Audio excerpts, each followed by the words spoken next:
Existe um debate permanente na saúde pública entre aqueles que entendem o setor como obrigação única e exclusiva do Estado e os que acreditam ser impossível mantê-lo sem a participação da iniciativa privada. A realidade que se impõe é do avanço evidente dos planos de saúde e, em paralelo, das reclamações dos usuários por coberturas não atendidas. Neste bloco você vê também a comparação do Brasil com outros países emergentes em relação à saúde pública e os modelos de sistema de saúde em países desenvolvidos. E ainda, o avanço de uma nova classe média e o envelhecimento da população, desafios do presente que ameaçam o futuro do sistema de saúde brasileiro. Veja agora no Repórter Senado.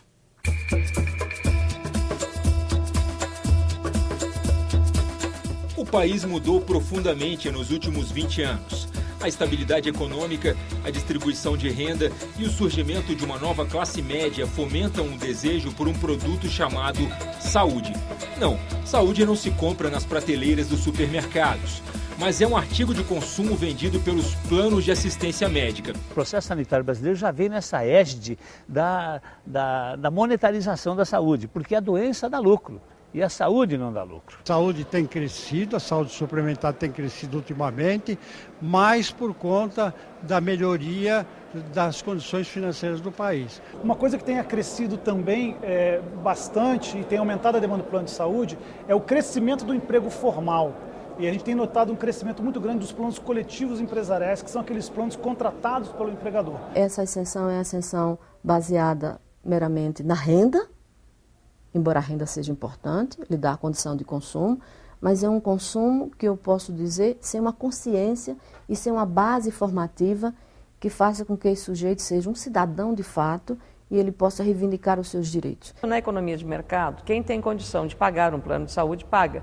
Só que se você racionar, e eu digo assim, é um custo adicional, porque pela carga tributária que você paga, você deveria ser universalizado todo o atendimento. Tem pesquisa recente que mostrou que depois da casa própria, o objeto de desejo mais comum das pessoas é ter um plano de saúde.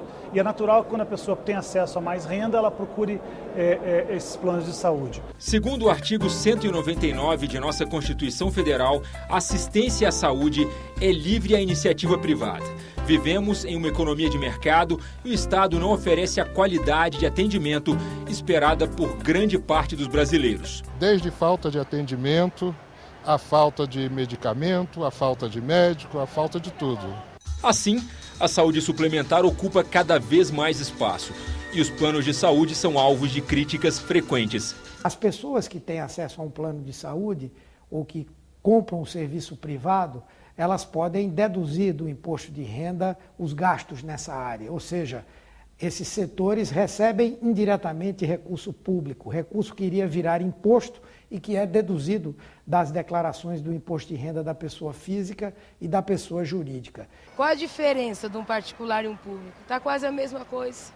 O tratamento está negligenciado, o descaso está geral, então não tem diferença. Eu acho que a saúde não pode ser vista como mercadoria. A saúde deve ser vista como um bem, assim como o direito a uma moradia digna, um transporte digno. Sendo um bem, o Estado tem que se responsabilizar por esse bem. O caso da manicure Elita Rodrigues é exemplar. 7 meses atrás, sofreu uma crise de pressão alta. Imediatamente contratou um plano de saúde. Tentei o pronto-socorro e lá no pronto-socorro não me atenderam. A coisa era séria e eu estava com medo de passar mal de novo e eu não ter como ser atendida no hospital de novo, né? Procurei um cardiologista, o qual ele falou para mim que eu tinha que procurar um neuro para ver se tinha ficado alguma coisa, né? Foi assim que eles falam que é um pré-AVC. Até hoje eu não consegui chegar ao médico porque além do médico não ter retorno, que esse plano de saúde não me dá retorno, eu ligo, só tem vaga para daqui 2 meses com o médico. Os exames vão acabar vencendo, porque olha, esses exames aqui, né? Olha a data que foi feito. 21/12. Quanto tempo tem? E eu ainda não consegui levar para o médico. Quer dizer, se acontecesse alguma coisa, já tinha acontecido, porque eu não levei para o médico ainda ver o laudo. Tentamos ligar para o plano de Elita e veja o que aconteceu. O tempo estimado de espera é de 11 minutos. O tempo estimado de espera é de 2 minutos. O tempo estimado de espera é de 2 minutos. 3 de agosto? É o próximo que ele tem? Oi? É o único que ele tem, só 3 de agosto? Correto, a única data só 3 de agosto. Não tem outro próximo. Apesar do avanço evidente dos planos de saúde, existe insatisfação não só por parte dos usuários, mas também pelo lado dos profissionais. Segundo o Sindicato dos Médicos do Distrito Federal, muitos estão abandonando os planos em função de baixos honorários. Em uma manifestação realizada em frente ao Congresso Nacional, o sindicato acendeu velas e criticou o governo. Nós estamos aqui com 600 velas, cada uma delas tem a simbologia de representar esses 680 mil usuários do Distrito Federal. Nós temos uma situação hoje que é dramática. A população está abandonada pelo serviço público e desprezada pela medicina suplementar.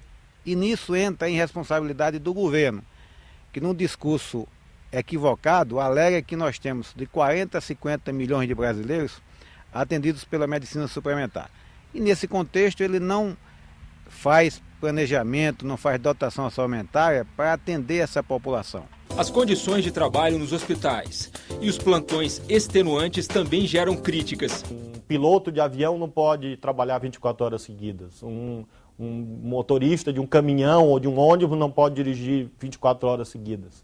A médica que atendeu de modo ineficiente, de modo errado o meu filho, estava trabalhando a 23 horas seguidas. Com a mesma rapidez que uma nova classe média surge, o Brasil envelhece. A cobertura de saúde dos idosos é um outro desafio para os sistemas públicos de saúde, aí incluídos os planos de assistência médica. O Brasil, em poucos anos, já conseguiu chegar a mais de 70 anos de sobrevida. Então tem muito mais doenças crônico-degenerativas que são doenças de longo percurso e de tratamento caro. Isso dentro de alguns anos vai se constituir um problema muito agudo das operadoras, uma vez que elas, a faixa etária acima dos 60 anos, ela tem um custo às vezes de 10 vezes superior às outras faixas etárias. Em segundo lugar, hoje nós temos um desenvolvimento científico e tecnológico muito acelerado e muito grande. Então as novas tecnologias muitas vezes são de altos custos. E isso faz com que o setor privado use essa argumentação no sentido de que é impossível o Estado bancar tudo isso. Mas aí a gente pergunta, então quem paga para os pobres, né?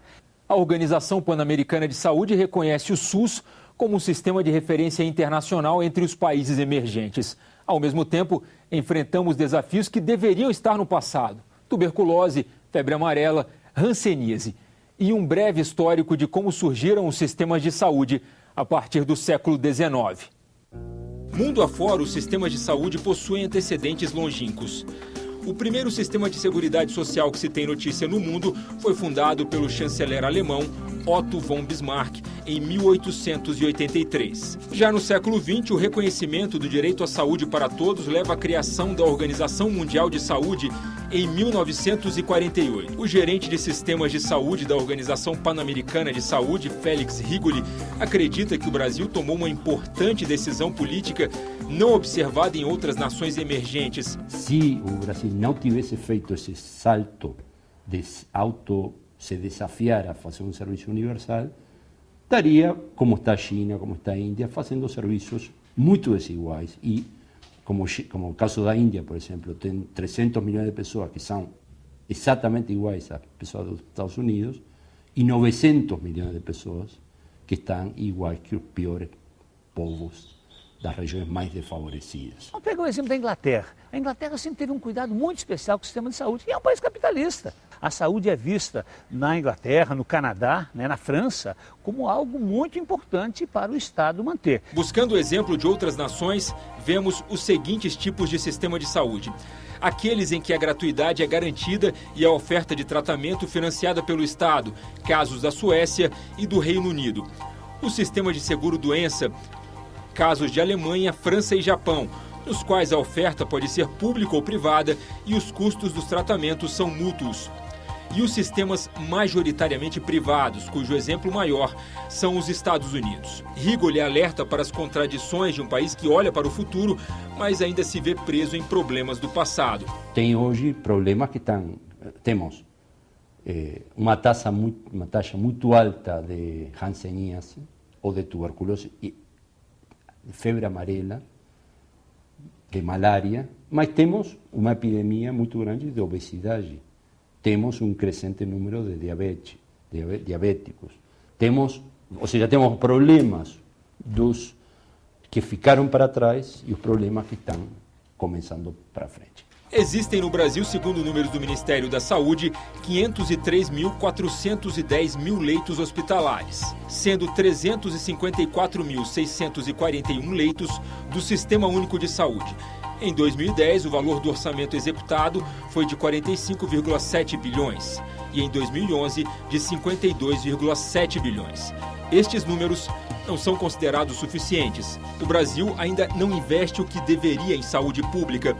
Com o Estado investindo pouco, gastam muito os brasileiros com a saúde suplementar. Eu acredito que hoje os planos de saúde, os médicos, os hospitais, as clínicas credenciadas, ficou tão ruim quanto o hospital público.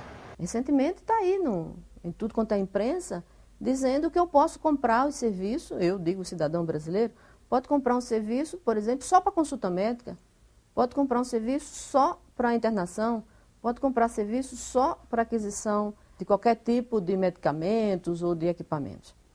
Então o Estado precisa regular isso. Pela lei, as coberturas dos planos de saúde para os seus usuários são bastante limitadas. E aí os serviços mais caros, os mais sofisticados, terminam sendo utilizados pelas pessoas que têm plano de saúde dentro do próprio Sistema Único de Saúde. Nós temos um rol de procedimentos obrigatório, entendeu? Esse rol de procedimentos diz respeito ao atendimento de todas as patologias constantes no CID. CID é Código Internacional de Doenças, então todos os contratos têm que ter esse tipo de atendimento todo. O que a gente chama da cidadania invertida. São as operadoras, né, e são os donos, vamos dizer, desse mercado, é quem impõe a regra. Outro setor importante da saúde suplementar é a chamada autogestão. Grupos de funcionários em empresas estatais e outros setores governamentais contratam os serviços de um plano de saúde e gerem a própria carteira. A autogestão ela representa 11% dessa fatia do sistema de saúde suplementar, que hoje tem uma quantidade de cerca de 47 milhões de usuários. A nossa população é por volta de 5 milhões e 300 mil vidas. Nós somos caixas de assistências, fundações, administradoras de recursos humanos de empresas e associações de trabalhadores e de servidores públicos. Hoje, na autogestão, nós temos 25,9% dessa população idosa no nosso segmento.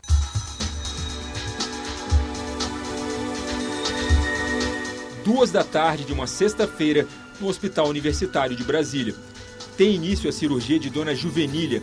O procedimento faz parte de uma aula para residentes da medicina na Universidade de Brasília. A gente faz em média aqui na UNB 5 transplantes por semana.